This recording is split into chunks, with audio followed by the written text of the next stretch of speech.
If a guard currently has any reason to think, they can't tell, because there's no legislation to allow them to do that. You know, maybe one or two might do it off their own cuff, but there's no legislation to inform a current partner, of a previous conviction that this person has. Even when they're arriving and they're seeing, you know, the black eye or the house smashed up or the woman or the man sitting there with bruises, they have to deal with the situation as it is. There's no current mechanism for them to inform, unfortunately, you know, and that's a major issue. Welcome back to Gript Media. I'm your host, Maria Means. Today we are joined by Jason Poole, the brother of the late Jennifer Poole. Jennifer was killed in her home in April 2021 by an ex-boyfriend. Gavin Murphy, who was sentenced to life for her murder, had a history of violence and domestic abuse, which neither Jennifer nor her family were aware of. Her brother Jason is campaigning for Jenny's Law in memory of his sister, which would put in place a domestic abuse register similar to Clare's Law in the UK. The register would allow people to inquire about a partner's history of domestic violence, something which Jennifer's family hope would prevent future tragedies. Would you tell us a bit about yourself, Jason? Yeah, I'm a secondary school teacher. I live in Finglas. I'm from Finglas. I've grown up and lived in the community. I work in the community. I volunteer in the community with summer camps and youth clubs. And I have been campaigning, obviously, for legislation in memory of my sister for the last 3.5 years. And would you tell us a bit about Jennifer, who she was, how you remember her, how you would like other people to remember her as well? Yeah, Jennifer was 24 years of age when she was murdered. She had 2 young children, a little boy, a little girl. Jennifer, I suppose, was the life and soul of the family and the parties, and, you know, she loved music and she loved dancing. She was a very kind, hard-working young mother who was trying to do the right stuff for her children, keeping herself on the right road. She had got herself her own accommodation. She was living by herself. She'd done everything that you expected of an adult, but such a young adult, to take on such, I suppose, a caring and understanding role within the community. She worked as a carer in a nursing home. She was an amazing mother to her kids. There was nothing that they didn't get. They wanted something. She worked hard to make sure she got it. She brought them on their first, you know, family holiday. You seen her, you know, always with a smile on her face. Even though, as we found out, you know, things weren't so easy for her behind closed doors. I suppose, you know, when you think of Jennifer, you do think of the laughing and the joking and the messing and the dancing. You know, when she learned how to drive, and you used to hear the car with the music before you'd actually see it. You know, she'd be dancing, and she was an amazing camogie player. She played for the local GAA club all her life. She loved it over there. And she just was a genuine good person. Everybody knew her in the community. You know, if you went walking with her to the village or something like that, she'd stop and she'd be talking to everybody. You know, she was just a very genuine, hard work, and she volunteered her time in the community also in summer camps, and she just was an all-rounder, you know, and had kept a lot of what was going on in her personal life to herself. But I can't get my head around how she functioned on a day-to-day basis with what was going on in her family life at home, and still be able to put on that brave face to everybody else in the community and the family. And Jason, the man that she was going out with, so she was only going out with him, I think, less than a year. Gavin Murphy, he was found guilty and he's been sentenced to life in prison for Jennifer's murder. What was her relationship with him like that you were able to see? At the very beginning, I think, you know, for me as a person, I think I'm a very good judge of character, and I can spend a couple of minutes with somebody and I'll know whether I like them or not. And I just did not like him from the very beginning. And I remember the first time I met him was in Wexford. Jennifer and himself had come down with the 2 kids to my brother's mobile, and within 5-10 minutes he was one of these Jack the Lads, you know, with the fake designer gear, the big watch. And I just thought, you know, like, if you said something, he just had something better, you know. And as time went on, you know, like, I remember at the Christmas, like, he sat at a different table from us. It was very strange. Going to buy Jennifer's car, he was in the back of my car, didn't speak 2 words for an hour and a half, then got out of the car and he was controlling everything. You know, he drove the car back. And I remember saying to Jennifer, you You're going to drive your own car back. Like, and she'd go, no, he's going to do it. But it was the small little things, you know, he'd be outside or in the car and he'd be beeping or waiting for her and ringing her, or like if she went from one room to another, he was following her. And those are the little things that only in reflection, they weren't even at that time when those things were really happening, you weren't really picking up on them because you didn't know what red flags were. I wouldn't have known what a red flag was until Jennifer died, you know. And when I'm looking at those things now, all of those were red flags for us that we didn't pick up on because we weren't used to being in an environment where domestic violence was at play. I don't know anybody that was in my family that would have dealt with something like that you would have been aware. So it was kind of all new to us, and we didn't find out the majority of what happened with Gavin Murphy, with Jennifer, until we were in court. You know, when we heard about his previous convictions, we didn't know he'd been in prison before. Jennifer was under the impression that he came back from Spain. That's where he was living and come back. But all of that stuff just wasn't real. It was all fake. And I just even remember, like, if you went up to visit her, you know, she'd either come out of the house, you wouldn't go in, or if you went into the house, he'd go into the bedroom. You know, so there was always that. And even like some other family members would say, like, if they were talking to Jennifer, like, he'd be answering for her. You know, just there was loads of red flags that we know what they are now, which is why we're, you know, campaigning and we're trying to make people more aware what they are. But at those times we didn't know. And he was a piece of work. And, you know, he made sure that whatever he wanted, he got. Like on occasions where Jennifer would have come to family events maybe, and the kids would come and Jennifer would stay at home. And then it's like, oh, well, you know, your family don't like me, all this kind of, all that manipulation. And she was basically choosing her family or him. And she had already lost her friends because he had segregated them away from her. And he had tried to do that with the family. Like the house key was lost, but he hadn't lost the house key. He had taken the house key so that she didn't have the freedom of coming in and out of her house. He took her car and smashed it up and crashed it into a wall so that she couldn't drive and she didn't have that independence. So he'd done all of those things to segregate her. And you know, even as much as she was my sister, there was times I wanted to shake her and go, what's going on? Particularly at the end, when we did start to realise there was things going on, like she'd come down with a bruise that wasn't explainable, or she'd give you an explanation, you're down, this just does not make sense, you know.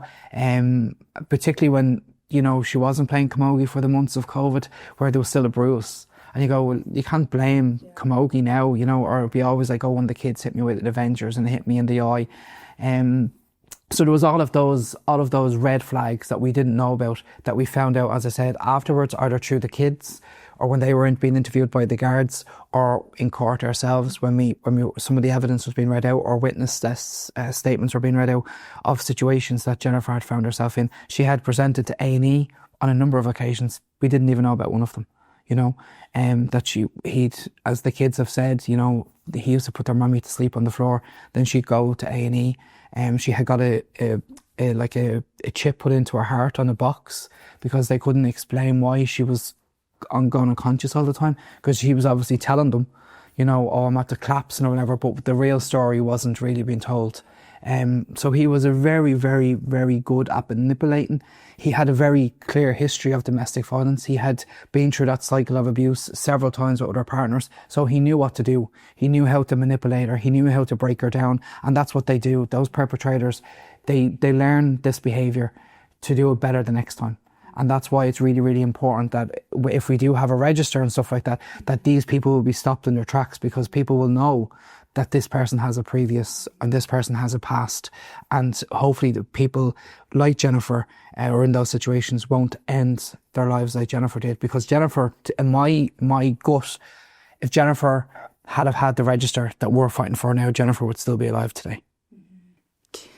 And like, as you've just explained there, it's kind of the tactic of making someone's world so much smaller and they're more isolated. And you do hear that from domestic abuse charities, that is one of the tactics. In terms of, you said that he had said that he had been living in Spain, he was actually in prison.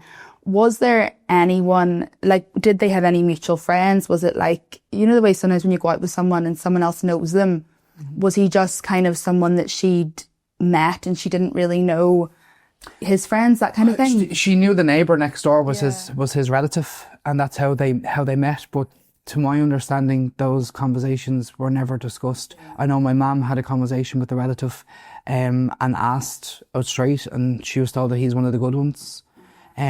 She was in his family environment with his mother and father at Christmas and different times, and nobody ever told her what the real story was. He had previous partners who were victims of his abuse, and they all came out after Jennifer was murdered, but not beforehand. So he was good at hiding, and good at playing the game. And as we were talking before we went on air, that if yous had gone to the guards, or Jennifer had gone to the guards, and the guards had been at her house multiple times, they, because of the way the law is currently, they wouldn't have been able to disclose any information about him because of data protection, because of, privacy. Yeah, so if a guard currently has any reason to think, they can't tell, because there's no legislation to allow them to do that. Maybe one or two might do it off their own cuff, but there's no legislation to inform a current partner of a previous conviction that this person has, even when they're arriving and they're seeing, the black eye or the house smashed up, or the woman or the man sitting there with bruises. They have to deal with the situation as it is. There's no current mechanism for them to inform, unfortunately, and that's a major issue, because the guards, they are under-resourced. They do need a lot of support, and in the future, to be able to deal with it, I do think one of the best things that I have seen in recent times with the guards is the body cameras. They tell a lot. If you're arriving to a house and you're picking up on that situation, that can be now used as evidence in court, where we didn't have that in the past. So a lot of cases, I hope in the future, that kind of evidence will be able to be used, because you do pick up a lot on, when you walk in, and what's going on in the house and how the house looks, or that, you're not able to sit and take a picture of the victims of the blood blowing down her face or his face, but you would have the body camera. So I do think there's new mechanisms of how we can support victims, particularly when it goes to court, because we all hear the horror stories of going in front of the judges and being told, where's your bruises, where's your wounds? Oh, he said he was going to do that, but did he actually do it? And they're not getting their safety orders or barring orders or protection orders. So a lot of positive things have come around in the last couple of months, and I do think body cams will be something that will support domestic violence victims into the future. Would you explain, Jason, just the background of what you're actually seeking, a bit about the law? It's going to be called Jenny's Law, you're hoping, and it's pretty similar to Claire's Law in the UK, where you're seeking a domestic violence register. And I think Ireland is actually a bit of an outlier on this. Obviously, in Northern Ireland, you can ask if a partner has a history of domestic violence. I think there's similar laws in Australia and Canada. So would you explain the legislation that you are campaigning for? Yeah, I suppose it is. It's a very good point to make, that we have 6 counties in the north of Ireland that if I walk 5 minutes across the border, I can access information about my partner, but 5 minutes the other way across the border and I can't. I suppose the reason why we brought around the legislation and proposed legislation to government was really because when we were sitting in court and we heard about Gavin's previous convictions, and just thought, what could Jennifer have done to find that information out? What could have saved Jennifer's life? And we sat as a family and we discussed, a number of different things, some which have been implemented by the previous government, and some which obviously will be implemented by this one. But the biggest one for us was that there was nowhere for Jennifer to go and find out. We didn't find out of Gavin's past until a guard was sitting in the box in the prison reading out his previous convictions. And it was the first time we heard that he had been in prison, and he had been in prison for domestic violence of a previous partner and her mother, and what he had done to them. So the proposed legislation as it stands now, and I know there's been a lot of stuff in the media in recent days around the freedom of information, and that was, I suppose, dates back to 2023 when the initial proposal was put together. But what we're dealing with now is that we would envisage that it would be a domestic violence register for those who have a conviction of domestic violence. So that means that he or she, man or woman, would be in front of a judge where there's enough evidence to convict him of a domestic violence offence. And it would be up to the judge and the discretion of the judge whether he or she would appear on a register. and the register will be made available. So people could go and check the register. So you'd put in, my understanding would be that you would put in the person's name, a bit about the person, maybe their address, etc. And it would give you the file from the conviction that they currently have. So again, this is a mechanism to support and protect people into the future. It isn't a mechanism, I suppose, to out people, because that seems to be what some people may think might be the case. Also, the mechanism around the register would be that, I suppose, the person who is accessing the register will know that the person that they're in a relationship with has a past, and it informs them, allows them to make a decision. Do I stay or do I go? Do I protect myself, or am I going to put myself in danger? So it's allowing a man or a woman who is the victim of domestic abuse or potential victim of domestic abuse to make that informed decision that Jennifer wasn't able to make because it wasn't there for her to make. The second part would be that also it's a protection of women and men into the future. And it's to be very clear, and it's a conviction. In Ireland, our legislation says you're innocent until proven guilty. So a judge is not going to just put any man or woman on a domestic violence register because they have a report. They have to go to court, they have to go in front of a judge, they have to be convicted of the offence to go onto the register. Because the last thing we want is that everybody in Ireland to be on a register. Because that's what it would be if I was to write a report and get a guard to come in and take a statement, and then I decide not to take it any further, that I'm on a register. That wouldn't work. That's not a system that we want, because that's just not a system that would work. In a way, though, would you say like there are certain limitations to the law if that happens, if it comes about that way? Because like, as we know, say people who are in situations of domestic violence, some of the worst abusers, they're never convicted, maybe a report's made and it's withdrawn. So in some ways the law is never really going to be perfect, because some people won't be on it even though they maybe are a threat. Yeah, nothing is going to be perfect. But I think what we're seeing here, if we were to look at the Women's Aid's recent report, we look at the Guards report from 2024, over 64,000 call-outs to the Guards were domestic violence related last year. That's a massive, massive number, and it is increasing year on year on. What we would envisage happen is that victims would actually take that necessary next step.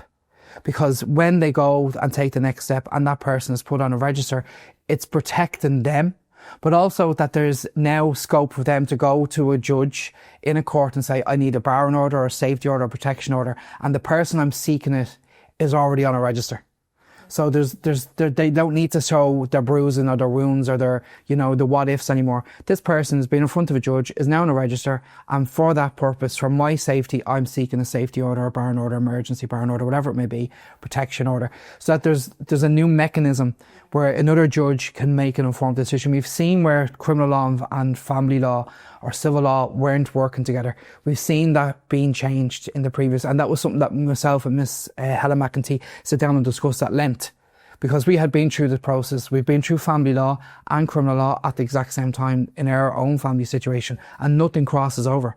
The judge in a family law court case can't deal with the criminal or access to criminal proceedings. So that has changed. So that now will allow a person who's going to seek the safety order if the person has a conviction. But what's really, really important and what's crucial to the whole thing is that we don't envisage that somebody who has a conviction of domestic violence, that they will need to stay on this register for the rest of their lives. There will be a mechanism where they can apply to the court for to be removed from the register after a period of time, or the judge will set a minimum time for them to appear on the register. So it isn't something that will follow them for the rest of their lives. But if they have a conviction and they do the same again, it will follow them, because all of these have to have consequences. At the moment, we have a system in this country where you can walk in front of a judge with domestic violence, get a slap on the wrist. I've seen a case very recently where it was a domestic violence case, and not only was the person let off, but he was made to give a donation to a domestic violence charity. And that is a kick in the teeth to the victim, who has went through that process. And the other big, I suppose, thing that I'd like to clear up as well is that, there was conversations really around, the person will get more angry when they find out they're on a register and blame the victim. if you're in front of a judge and you're being convicted, it will be the judge who will be informing you in that courtroom whether you're going on the register or not. It's not going to be up to anybody else. It's going to be at the discretion of the judge.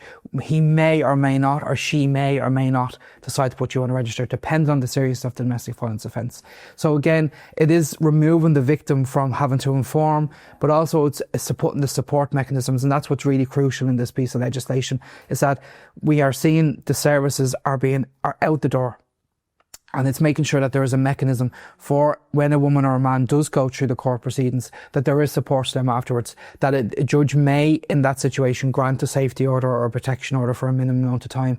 And that's something that I would hope to look at into the future, whether it comes in under the first element of the domestic violence legislation, or whether it's an amendment that we look at in the future to see how it works out. But again, like everything in this country, we amend so many different acts, so many different bills. Let's try it. Let's see how it works. If things need to be amended, we can amend them. But we don't know what it's going to be like until we try it out. We can't keep saying, oh, this might not work, or this isn't, this is not protection, or this is taking somebody's rights away from them. If you've done a crime and you go into a courtroom, any journalist in the country can write about you. So it's there, the mechanism is there. Journalists just don't write about domestic violence. So this will allow victims to be able to assure that their safety is of paramount importance when it comes to that situation, because they will be able to check a register and see if the person I'm living with has this. Particularly, I'm not saying every single person in the country is going to check this, but if you are in a situation where you feel volatile, or you feel that you're being removed from your family and your friends and something just isn't right, at the moment there's no mechanism. This will create a mechanism where you can check and see, is everything okay with this person? Maybe the person, it's their first time doing it and they're not on a register, but it means that you might be able to take the necessary steps to save the next woman or the next man into the future. And if this legislation says one more person, it's one more person that doesn't have to go through what we are going through as a family, and they don't have to lose their loved ones. Because you did address that just there about, with Clare's Law in the UK, one of the things with it is that it's very, I think it is a good bit different to the legislation you're proposing, but it's very much a system where it's like one-on-one. So you go to the police and you apply right to ask, right to receive. And the one big concern with it, I think, even with people who support the law, is that the person then, they don't have to be informed. So the abuser, they don't have to be informed that someone's requested information. But if the information is granted, then they get to know, well, someone has that information on me. And then the risk, people would say, is that they will go to the victim and say, well, you requested this information about me. Some people have said, for example, that like if you introduced a longer time frame between informing them and then the victim could leave. But as we know, a lot of domestic violence situations, people don't leave. So, and when they leave is when they're most at risk. Yeah. So that's why in the previous 2023 document that was released this week under the Freedom of Information, there was a right to ask and a right to tell.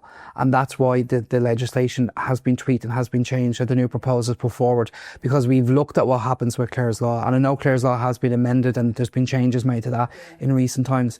But the right to ask, the right to tell, that gap with limits. And it does potentially put the victim, if they haven't left, and the perpetrator has now received this information on them, put them at potential risk. So that's why we did have to look at that quite closely. And that's why the Attorney General has worked closely with this document. And that's why this one is different than what has been released under the Freedom of Information. The new document hasn't been released for obvious reasons, because it's still in the process and there's still amendments being made to it. But it is something that Jim O'Callaghan is ambitious. He's a very, very good legal head on his shoulders. He knows what he's doing. He wouldn't be processing something that he didn't think was fit for purpose. And I think having the backing of government is crucial, but also the backing of the opposition parties who are calling out for it. Up to last week, when the Women's Aid report was released, there was lots of talk in the Dáil about needing reform around domestic violence. So I just hope now the domestic violence bill that we are proposing will have the backing of the opposition parties. I know some parties have come out and actually used Jennifer's name and my name within the Dáil. So I do hope that continues in a positive way, because I do think, unless this hits you on your doorstep, you don't really understand the impact that it has. But 64,000 people has hit their doorsteps last year with those call outs from the guards, and that's only what we know of. So it's a massive problem that's continuing to increase. You were talking about like signs, as someone who's been through the most horrendous experience, like, and your family, what would your advice be, you know, to someone who maybe has a friend or who has a relative and they're maybe in a relationship and there are red flags, and they are, because obviously sometimes when the person is so up close to a situation, they can't see, or they have some kind of affection for this person and they don't want to leave. Like, it's obviously very complex. They told them they loved them. Yeah. Don't leave me, I'm going to do this to myself. Yeah. That's what they do. They manipulate the woman so that if she leaves, I'm going to do something to myself. Can't cope without you, and all of this. And that love bombing. They go back to that love bombing moment again, and that lasts for a couple of weeks.